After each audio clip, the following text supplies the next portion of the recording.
now turn to section 1. You will hear a conversation between a university counsellor and two students, Joseph and Cara. First, you have some time to look at questions 1 to 5.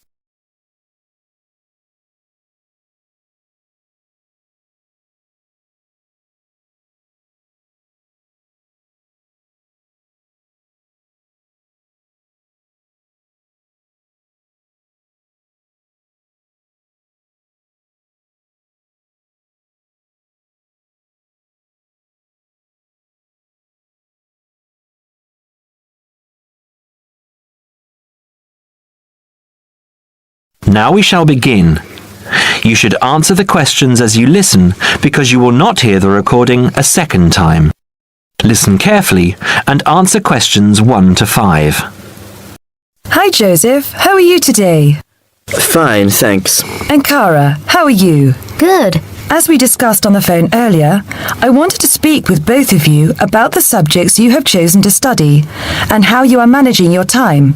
Okay? Yes. I think so. Okay, so I'll start with Cara. You've been here for how many months now? I've been here for 6 months. How are you finding it? It's good. I'm enjoying the course. And what about life outside? Are you making friends and socializing? Not really. People here are quite closed. They don't talk to you. I see. So, what do you do after classes? I usually go home and study, and I might go out for a walk, but never really with anyone. Sometimes my roommate Louisa comes with me, but she always seems to be busy. How is this affecting your schoolwork? I don't think it is, but I miss home. Cara, what I suggest for now is that you look into joining one of the social clubs on campus. There are a variety of them. You can go camping, skiing, snorkeling, painting, dancing, reading, horse riding, rowing. There's a list on the school website. Have a look and work out which one you're interested in and which suits your timetable. You'll meet friends that way and people who have the same career interests as you. As for the subjects you've chosen for a career in microbiology, I think you should look into dropping one of your subjects and picking it up again next year as a minor. You have a lot on your plate, and this will just cause great pressure. It doesn't mean that you aren't coping, but you're doing about 10 hours more than the average student a week. Think about it, and we can make another appointment to discuss it. When are you free? I have an hour free usually on Wednesdays at 11:30. Okay, good. Come to my office at 11:45 and wait in reception. Okay? Okay, I'll see you then. Before you hear the rest of the conversation, you have some time to look at questions 6 to 10.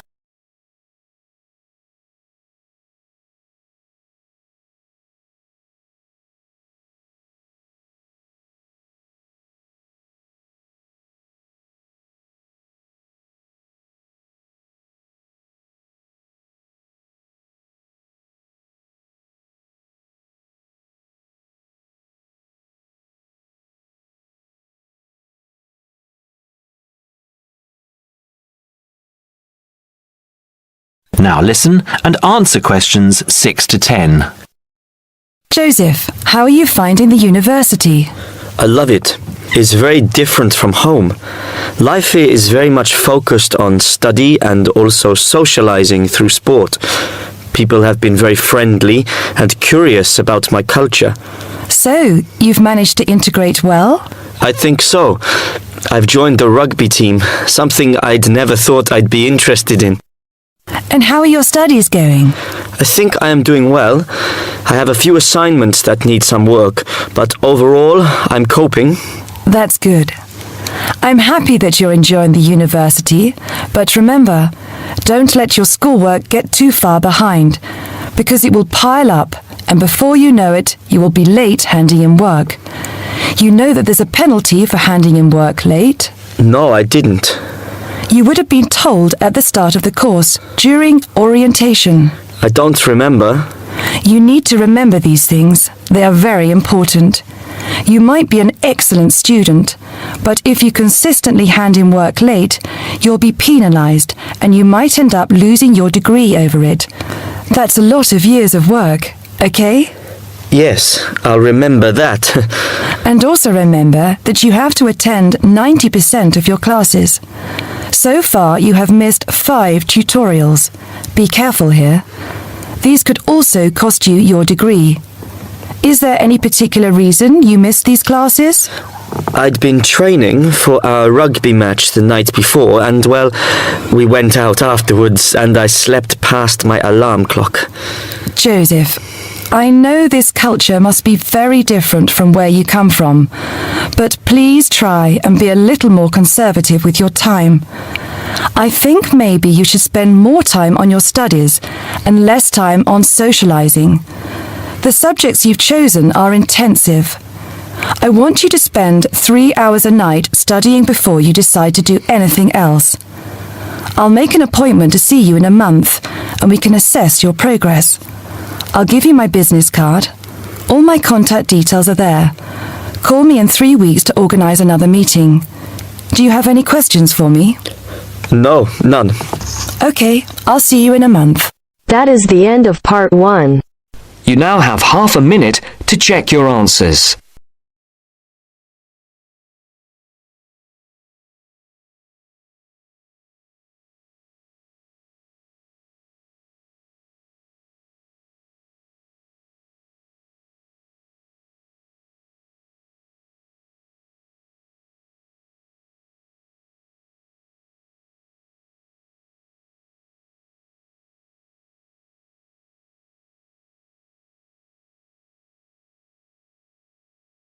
Now turn to Section 2.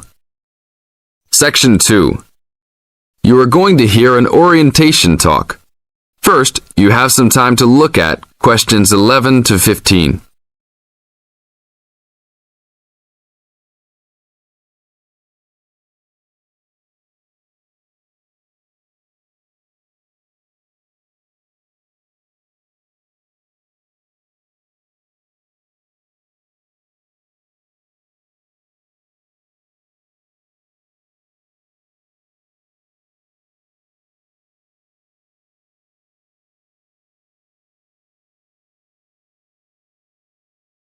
Now listen to the tape and answer questions 11 to 15. Welcome to Orientation Week.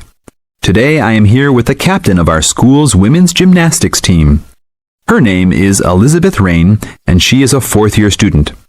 I hope you can all see her as an example of a responsible student and athlete, a role model for everyone. Hi, Elizabeth. Thank you for stopping by our Orientation Week. Thank you for having me. Welcome to our university, everyone. If there are any of you thinking about joining our school's athletic program, I would strongly encourage you to do it. Being a part of the gymnastics team has been one of my best experiences during my time at this school. It has taught me so much about teamwork and friendship, and has even taught me how to improve my academics by prioritizing my time. I have some questions that I am sure the students will want to know the answers to as well. First of all, how did you find the time to do well in classes as well as train for gymnastics? Prioritizing is the key. You must be very organized. Every day I wake up and I know what I must do for the day. I plan things in order of importance. For example, if today I have a competition for gymnastics in the afternoon, then I know I have to finish my homework and studying in the morning.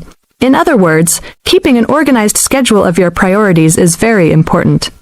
Can you explain to the students a little bit about your study habits? Well, I usually try to take classes that I'm interested in. This way, I have no excuse not to study because I chose the classes out of my own preference.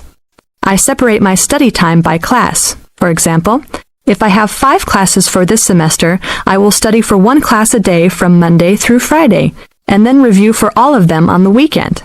I won't try and study for all 5 of my classes at one time. It is too hard to do that, to remember everything and not feel like you are going crazy. It is very important to focus the time that you set aside for studying. I do not study with the television on. I try to keep away from all distractions, because I find that I learn better that way. But of course, how each individual will study depends on each person. Now look at questions 16 to 20.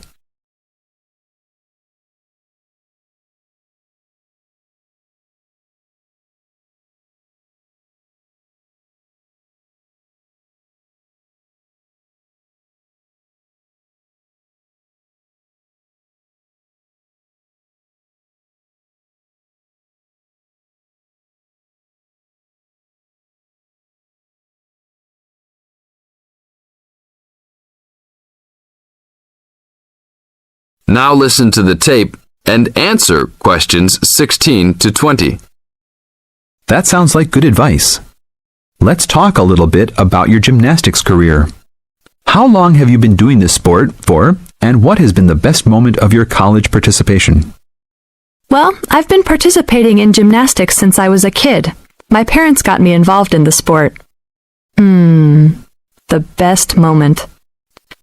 I would have to say that there is not one single instance that stands out in my mind as the best moment, but more of a whole experience. My first year in university was definitely one of the best years of my life. I met my best friends that year and really learned to grow up and be independent. Our team went to the national championships that year, and it was an incredible experience, so I would count the whole year as my best experience in college. How about the worst moment? It is true everyone goes through bad experiences. My worst experience would have to be the fall of last year when I broke my wrist. I was unable to participate in sports for the remainder of the year and had to learn how to write with my left hand. I guess when I look back at it though, even though I wouldn't wish this to happen to anyone, this experience definitely made me stronger as a person. It taught me to look at life with a new perspective and to really value the friends and family that are important and close to me. Thanks for your time, Elizabeth. Do you have anything else you want to tell the new students? Just have a good time. Don't stress out too much, but be responsible for your actions. Work hard and play hard. That's my motto for life. This is the end of Section 2. You now have 30 seconds to check your answers.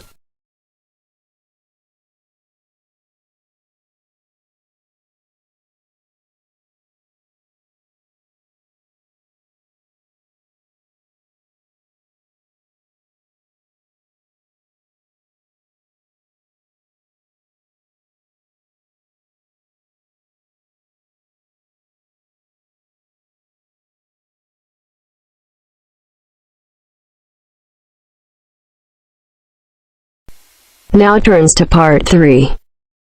Part 3.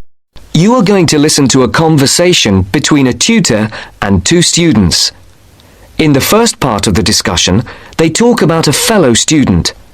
First, look at questions 21 to 23.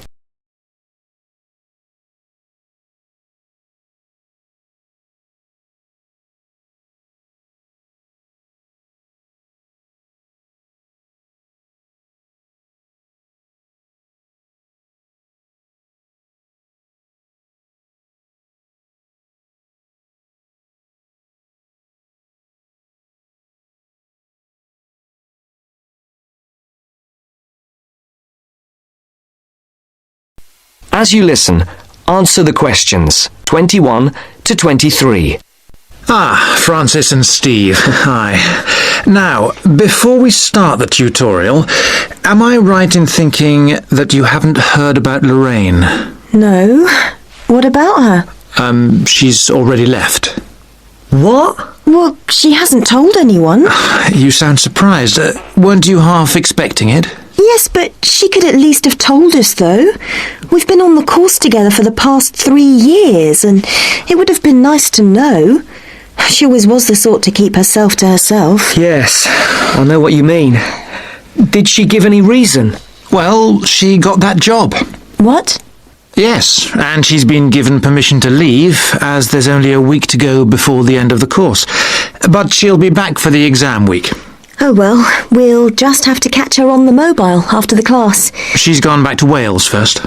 Oh dear. We'll get hold of her on the mobile. She did say that it might not be possible to contact her for a couple of weeks. Oh, okay. If that is what she wants. Before the conversation continues, Look at questions 24 to 30.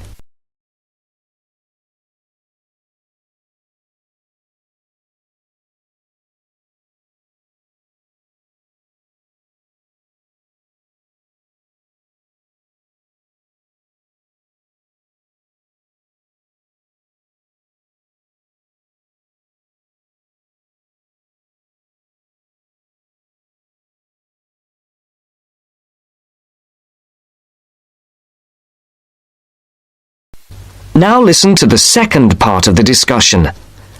The tutor and the two students are talking about assessment marks. Now listen carefully and answer Questions 24 to 30. Right, to work. We're here to look at your assessment marks for your coursework. I take it you haven't seen them yet? No. Not yet. Well, you'll both be pleased. In fact, very pleased. Yes? Francis, you have come out with the top mark in the year. Oh, You have, in fact, got a starred first. Wow! Aren't you pleased, Francis? yes. I'm just speechless. And, what about me? Well, Steve, you got a first as well. I don't believe it. You might have done even better, but there were a few faults with the 5,000-word project you did on traffic management. And what about the book review we had to do? Yours was, I can safely say, the best we have ever had. You're kidding. I'm not. In fact, you have won the departmental prize for the piece. It's a pity, really, that your project wasn't of the same calibre. It's still not bad at all, though, is it? It certainly isn't. What do you think were the faults with your project? I just wasn't very happy with the conclusion, and I got myself in a bit of a twist with the argument about road pricing. By and large, your overall conclusions were okay, and I would say that your thoughts on road pricing were quite original. The problem was more with the actual end. It was a bit disappointing. You started off well, but then it ended rather suddenly, as if you got fed up with it. Yes, I did kind of stop fairly abruptly. I couldn't think of much to say, even though I knew it was important. Yes, that section needed a bit more work on it. But, as I said, by and large, it was very good. And Francis, your project was excellent. So much so that we think you should take it further and perhaps do a PhD or at least an MPhil. What do you think? I hadn't really thought about it. I've just been concerned with getting through this final year and getting all the coursework and exams out of the way. I can understand that. But I do think that you ought to consider it seriously. If you perform as well in your exams as in your project work, you're on course for a first. Do you think that I'd get funding for it? Well, any grant will be discretionary, but you have as good a chance as anyone else. I'd even say a much better one. If you do get a first, it'll be the only one we've had in this department for 3 years. And I'd be happy to be your supervisor. Thanks. I'd like that. Do you think I should start applying for it now, or wait until after the exams? I think you must really start thinking about it as soon as you can. And Steve, what about you? Have you thought about going on to do research? I have thought about it, but I have a job lined up if I get a good degree. And quite honestly, I am fed up with not having enough money to do the things I would like to do. I can understand that. Is there anything that either of you would like to talk about? Yeah, I have a couple of things I'd like to ask, if you don't mind. Okay, we have roughly 20 minutes left, so Steve, would you like to go first? Right, That is the end of part 3. you now have half a minute to check your answers.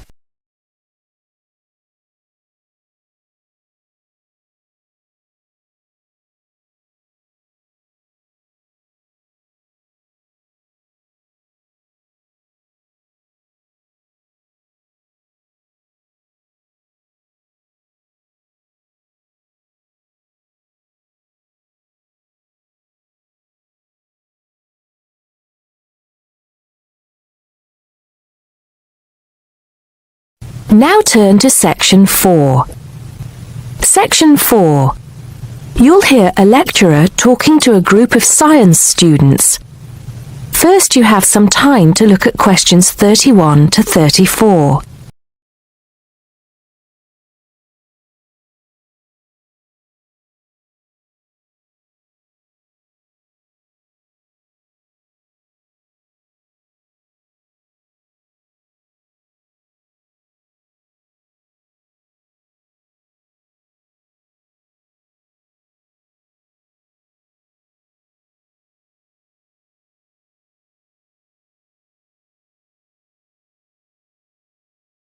Now listen carefully and answer questions 31 to 34. Good morning, ladies and gentlemen, and welcome to the science faculty. As you may know, my field of study is neurobiology, so you may be wondering what I have to say to those of you who are studying physics or chemistry or geology, even those of you who intend to become doctors. In fact, what I have to say is aimed especially at those who wish to enter the medical profession, though the main point applies to all of you. And what is my main point?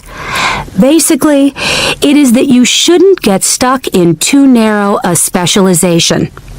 What I mean is, too often doctors and scientists become experts on one small aspect of their subject and neglect the rest. Perhaps you have heard the joke about a doctor being introduced to another doctor as an expert on the nose. "Oh yes," said the other doctor. "Which nostril?" I know that more and more it is necessary to specialize, because when you finish your studies, you have to find a place in the job market. But I do believe that it is damaging both to you personally and to the profession. You may be surprised to know how many physicians in the past were men of wide culture. Many were interested in the humanities, from the arts to literature to philosophy. A surprising number of them, from Rabelais to William Carlos Williams, became poets, novelists, and playwrights. Men of science have written clearly and intelligently about society, psychology, and politics. This tradition is not dead.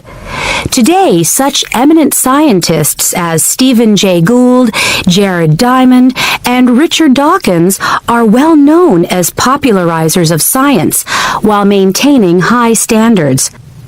But more of them in a minute. I'm not saying that while you are studying anatomy, you should sign up for a course in English literature, but reading a few works of fiction in your own time will show you the human mind, just as your anatomy classes show you the human body. Science faculties and medical schools, it seems to me, now largely ignore this human dimension.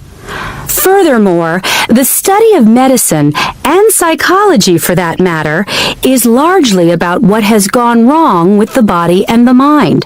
That is, it mostly deals with the abnormal.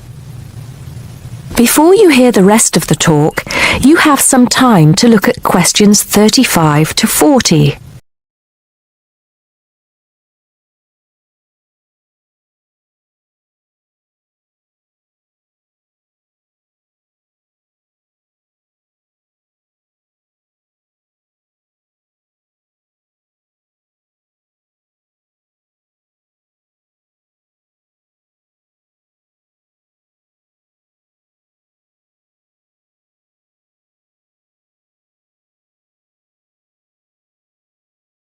Now listen and answer questions 35 to 40. So, to try and correct this situation, if only in a small way, I have come up with some extra reading for you to do. Don't worry, I wouldn't have chosen them if I didn't think they were enjoyable as well as interesting. The first on my list I'm sure you've all heard of, even if you haven't read it. It's Bill Bryson's A Short History of Nearly Everything. Now, don't turn your noses up at it just because it's now officially a school book and is written to entertain as well as inform. In fact, I've found it a very good bedside book. Next come a couple of the writers I mentioned earlier. Any collection of essays by Stephen Jay Gould is worth reading. He writes clearly in a language non-scientists can easily understand. In fact, a lot of his essays are responses to questions about science from the general public. He's also entertaining on the subject of baseball.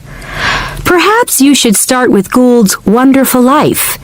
He writes brilliantly about natural history and shows how much imagination and excitement there is in scientific discovery. Then there's Jared Diamond's The Rise and Fall of the Third Chimpanzee, which shows us how close we are to the apes and forces us to look at some of the darker aspects of human nature. After reading it, you won't forget your animal ancestry. But don't let that put you off. It's very readable. You're probably saying to yourselves, just a minute, these are all science books. What about the fiction?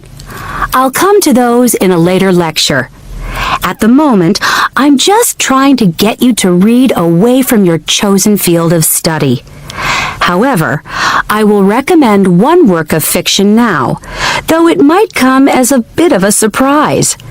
If it does, it means you haven't read it. The book is The Water Babies by Charles Kingsley. I can see I have surprised you. Well, it is in fact the first fictional response to Charles Darwin's On the Origin of Species. Yes, it is a children's book, but full of surreal fantasy and wit. The fifth book on the list is a biography, The Emperor of Scent by Chandler Burr. To my mind, it's not particularly well written, but it is a fascinating story.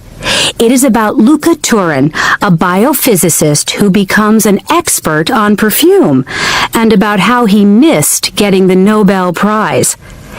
If any of you are thinking of a career in scientific research, this book might make you think again. It's a very tough dog-eat-dog business, which brings us to the book that inspired Kingsley's Water Babies, that classic of the genre, Charles Darwin's On the Origin of Species. If you haven't read it already, perhaps you shouldn't be here. If you have, it won't hurt to read it again.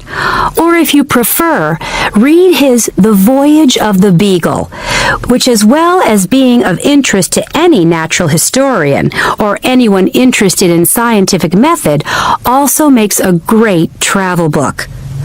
Well, I think that's enough to be going on with, and I can see that it's time to finish up. So please bear in mind, throughout whatever course you are studying, not to neglect other aspects of your wider, non-academic education. Thank you. That is the end of section 4. You now have half a minute to check your answers.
Give it to me.